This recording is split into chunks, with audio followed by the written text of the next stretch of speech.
ओम नमः शिवाय। दोस्तों कभी ना कभी आपने यह सुना होगा कि किसी भी व्यक्ति की सपने में मृत्यु हो जाती है।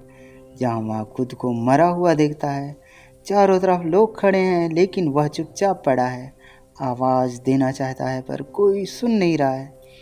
ऐसा सपना देखकर इंसान घबरा जाता है, दिल तेज धड़कने लगता है। मन में एक ही सवाल उठता है, क्या यह अशुभ संकेत है? क्या कुछ बुरा होने वाला है? लेकिन शास्त्रों की दृष्टि से कुछ और ही होने वाला है। हिंदू धर्म में सपनों को दिमाग की कल्पना माना जाता है। स्वप्न शास्त्र के अनुसार सपने हमारे जीवन में आने वाले संकेतों को प्रकट करता है। अगर कोई व्यक्ति सपने में खुद को मरा हुआ देखता है तो यह अक्सर आयु वृद्धि का संकेत है। इसका अर्थ यह है कि आपके जीवन का एक कठिन दौर समाप्त होने वाला है और एक नई शुरुआत आपका इंतजार कर रही है।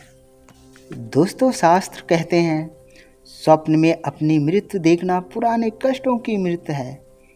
अब बात करते हैं एक और गहरे रहस्य की।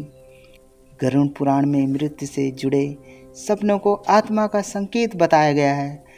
गरुड़ पुराण के अनुसार जब व्यक्ति स्वयं को मृत देखता है तो वह उसकी आत्मा का संदेश होता है। अपने कर्मों पर ध्यान दें, अहंकार को त्यागें। कई बार यह सपना अहंकार की मृत्यु का प्रतीक है, मतलब आपका पुराना स्वभाव, गलत आदतें या नकारात्मक सोच समाप्त होने वाली है। आपका नया रूप जन्म लेने वाला है। आध्यात्मिक दृष्टि से देखें तो यह सपना एक चेतावनी भी हो सकता है कि आप जिस रास्ते पर चल रहे हैं वह सही नहीं है। दोस्तों, ईश्वर आपको पहले ही संकेत दे देते हैं ताकि आप संभल जाएं, लेकिन ध्यान रहे अगर यही सपना बार बार आए तो और मन अत्यधिक डर या घबराहट पैदा करे तो यह मानसिक तनाव का संकेत भी हो सकता है।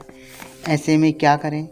रात को सोने से पहले ओम नमः शिवाय का 108 बार जाप करें, अपने इष्ट देव को स्मरण करें और मन में सकारात्मक विचार रखें, क्योंकि शास्त्रों में कहा गया है स्वप्न भविष्य की छाया है पर कर्म ही उसका निर्णय करते हैं।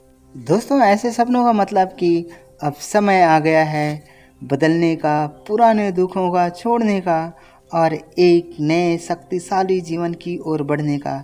ऐसे सपनों से बिल्कुल मत घबराना, क्योंकि ईश्वर हमेशा हमारे साथ रहते हैं। इसलिए इस सपने से बिल्कुल घबराना नहीं। कुछ हमारे लिए अच्छा संकेत ईश्वर दे रहे हैं। हमारे दुखों का अंत होने वाला है। ओम नमः शिवाय।